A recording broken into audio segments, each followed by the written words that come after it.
Assalamu alaikum wa rahmatullahi wa barakatuhu, and welcome again to the Arabic Nest podcast. Today, I'm very pleased to have my first guest, my dear friend Adrienne from the Multilingual Home. So, Adrienne is an American living in France with her Turkish husband. She has 3 kids that she is raising to be multilingual in English, Turkish, Kurdish, Zazaki, French, and Arabic. She is a strong advocate for multilanguage learning from a young age and enjoys encouraging other families to embark on their multilingual family journey.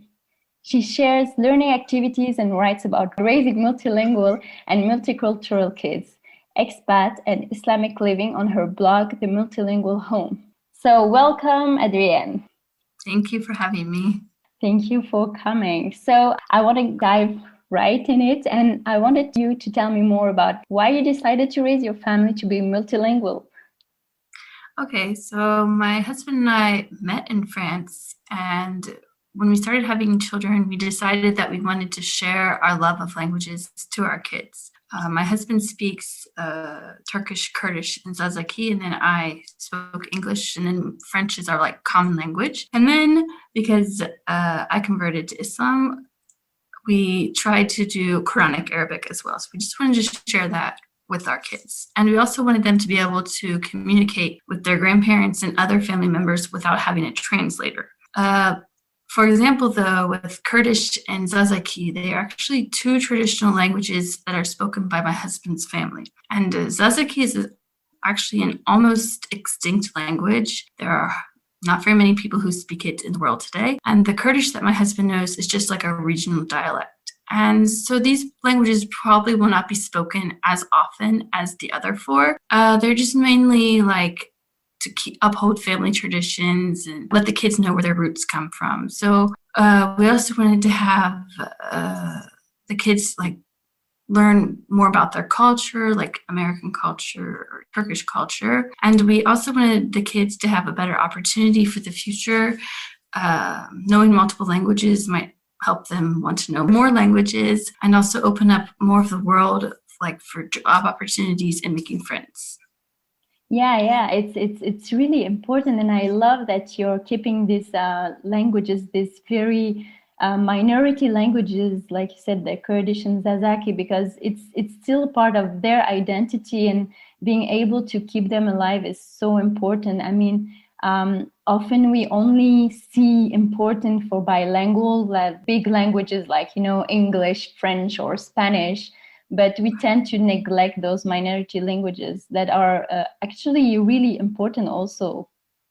Yeah, because my mother-in-law actually, she will take all 3 of those languages and she'll put them in one sentence when she's talking. So I'm already lost when she's explaining something, so that way my kids then will be able to pick up those different words and be like, oh well, this is what she's really saying. So yeah, that's amazing, because in the end there's communication is possible with which we normally, when you raise multilingual kids, often they will be talking way more languages than you do, and then it will open up also opportunities for you to understand other people and communicate with them, because I'm sure it can be frustrating when you don't understand everything they're saying.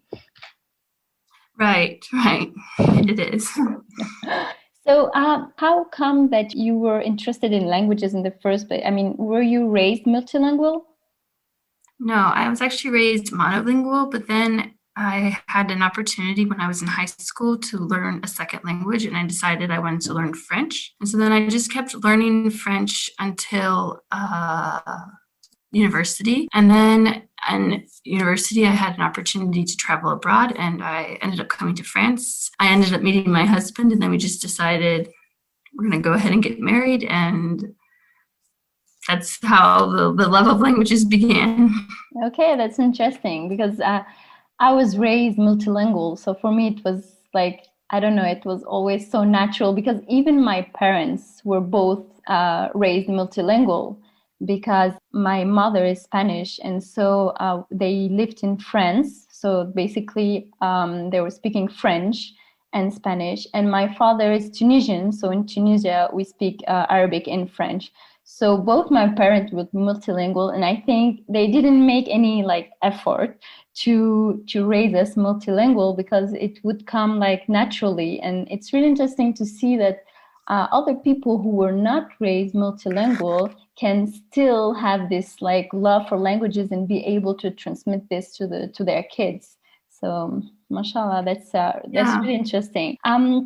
So how would you like say that multilingualism was something beneficial for your family and your kids, especially? Do you, like how do you feel multilingualism is an advantage to your kids? Well, I feel like it has kind of created this special bond with each parent. For example, my husband connects with our kids over TV shows. So they decide every single night which Turkish TV show they're going to watch together. And then they'll sit there and they'll enjoy it. And I could be like, I have no idea what you're watching. I don't understand. Can someone please translate? And then I feel like we're with our kids. I connect with them over books. I like reading books from my childhood or learning things together. They're very big into learning new things. Like, for example, we were learning about earthworms and birds. And so we were reading these different books and connecting with it and learning the vocabulary together. And then also, I'm really into baking. So I'm sharing like American baking with them and talking about the ingredients and the measurements and why are we using this and why are we not using that? And then also, my daughter has just decided that she's going to teach her dad French so that he can pass his language tests. So I just think it's so funny that she has also taken on the role of being the teacher as well. And then also another advantage of this, I feel, is like the kids, or when we go on vacation abroad. So if we're going to Turkey, for example, I can use the kids as my translator when I have no idea what's going on. I can be like, can you tell me if what they're saying, so I can, kind of have a gist of what the conversation is. That's what my husband had done when we were in the States. My daughter was like, "Oh, did you know that they're talking bad about you?" And so he was like, I'm using this to my advantage.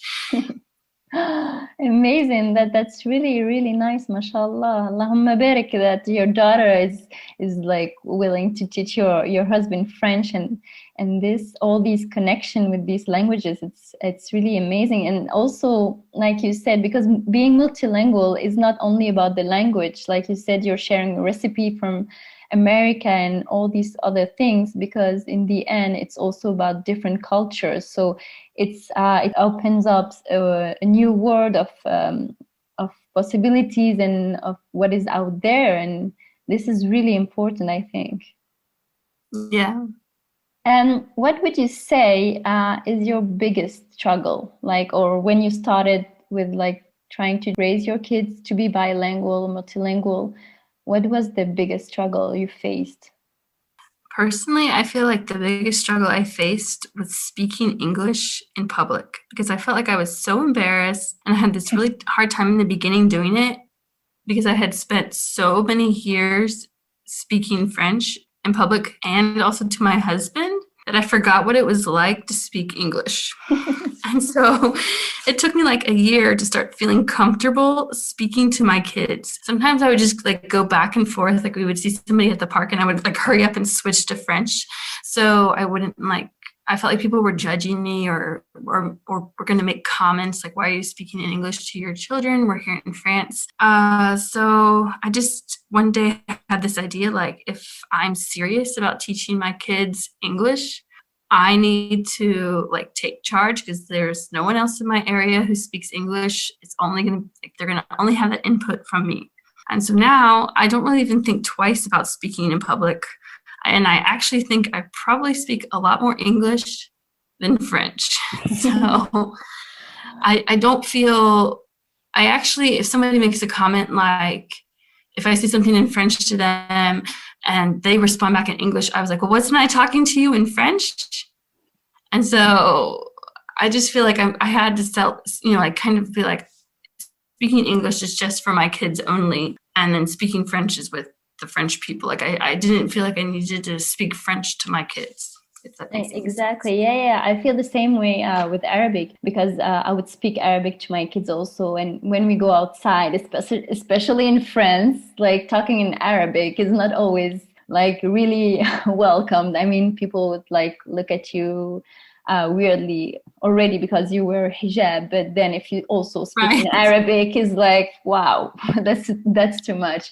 But yeah, I totally feel what you're saying, and I think yes, sometimes we have to let go of this fear and of also what people would think, because in the end, I know I've read once, I don't remember where, there was a comment saying like, oh, well, when you are in a French country, you have to speak in French.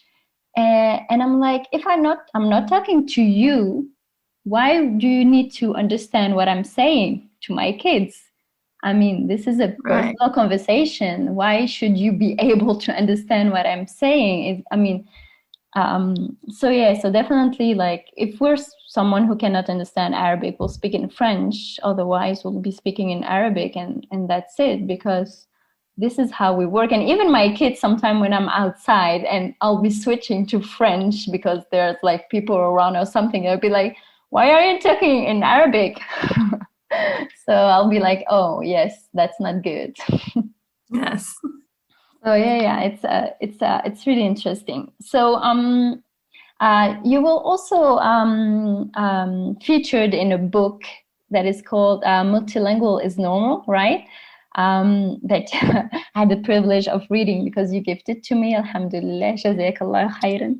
I think it was really interesting to see all these perspective about multilingualism, because there's so many misconceptions and so many like wrong ideas about it.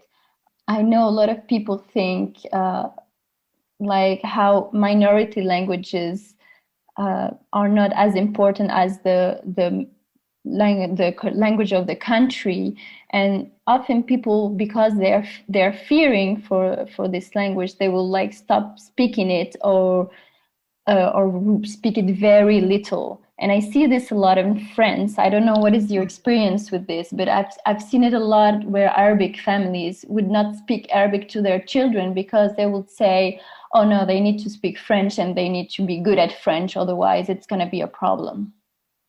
Yeah, I just had something like that happen. This Turkish mother was like, I don't understand, like, your kids go to school during the day in French. Like, why do they have to come home and do English lessons? Like, I don't understand why it's so important that they have to do that. And I was just like responded back, like, we have expectations that our kids are going to learn how to read and write and speak in English and, you know, Turkish and Arabic, hopefully, inshallah. So that way that they could go to a university, whether it be in whatever country, they would actually be able to, you know, get a degree in any language. And so I just felt like that's why I work so hard with them, is so that way they will learn it, because otherwise they're not going to really learn that much English in school, and they're obviously not going to be learning Turkish in school. So I just have decided that I'm not going to really listen to what people outside of my home think about, like, with us learning languages. I'm just going to focus on what our goals are, and, you know, like, let other people's opinions to decide. Yeah, of course. Yeah, because, well, people will always be judging and commenting, but in the end, we have to do what we feel is right for our family and situation. And this is also something that I hear when people want to raise multilingual kids. They want the secret recipe to how you raise multilingual kids. But I don't think there's a secret recipe. What do you think? No, I really don't think there's a secret recipe. If there is one, I haven't found it yet. I mean, no, because I think every family is different and every situation is different. So something that might be working for me might not be working for you. So it's really about finding ways for us to make it work with the situation we have and with the languages, with the opportunities we have. right. I think maybe the only thing, like, maybe a secret could be, is just, you know, reading and talking with your kids, like reading as many books as you can get, and then talking as much as you can with them. Because if you're not going to talk with them and you're not going to read to them, I don't think you can expect your children to pick up your language. Exactly. Because in the end, it's through living the language that we can learn it. I mean, it's not by just like, I don't know, attending classes and doing grammar lessons and worksheets that we're gonna learn the language. It's by actually speaking it and listening to it on a daily basis. Right. Yeah, so definitely that's for sure. So you have a blog where you write about raising multilingual and multicultural kids. So tell us a little bit more about this and what projects and things you have. So over on the Multilingual Home, I write about like ways that you can respond to a negative comment. For example, if somebody makes a comment about why are you speaking this language to your child, I have some ways that you can respond to them. I also have like a free resource library where when you sign up for my newsletter, you can get access to like a language challenge or a list of experts to consult when you're starting out on your multilingual journey. And then I also have a link to my store where I sell printable and digital activities that can help make your language learning journey a little bit easier. Yeah, exactly. And you're also using boom cards, right? Yes. So boom cards are like paperless digital flashcards, or I guess you could even say like quiz. So I make ones that are like flashcards, so the child will see the image and see the word, and then but can also hear the word. So they can flip through and see that, and they can learn it on a certain theme. So for example, like spring. And then they can go and play another game, based off the vocabulary that they learned. They can play a game and review and see if they actually remembered the word and the image. Okay, that's great. That's like a fun way to memorize and learn the language. And usually Yes. kids love it, right? Oh yes, my kids beg me to play the ones that I had just finished making, just to make sure that I didn't mark any of the wrong answers or. Amazing. The little assistants. Oh yes. That's amazing. Okay, very good. So, what do you have planned for the multilingual home, inshallah? Do you have anything coming up? I don't have anything coming up at the moment, but I'm thinking by the end of the year, I'm going to come up with like a 365 ways you can talk with your child. Like, what can you talk with your child about every single day in order to help them on their multilingual journey? Yeah, that's amazing. Sounds very interesting. And you have a lot of resources on your blog that you can check on the multilingualhome.com. Yes. That's what's up. And you also have a store on Teacher Pay Teacher. I have a Teachers Pay Teachers and an Etsy store as well. Okay, great. So you can find all this information in the description below the podcast, inshallah. So do you have anything else you would like to share with all the families out there who are trying to raise multilingual kids? I would just like to say, trust your intuition. You know your children best. Reading a book about a person's multilingual journey, or even reading my blog, is not going to, give you that secret recipe like we had said. Just, trust your intuition and keep talking to your kids and keep sharing stories with them in your minority language. And I think that will help you in the best way possible. Amazing. So Jazakallah khairan for joining me today. And thank you again. Okay, so that will be it for today. Assalamu alaikum. Alaikum salam.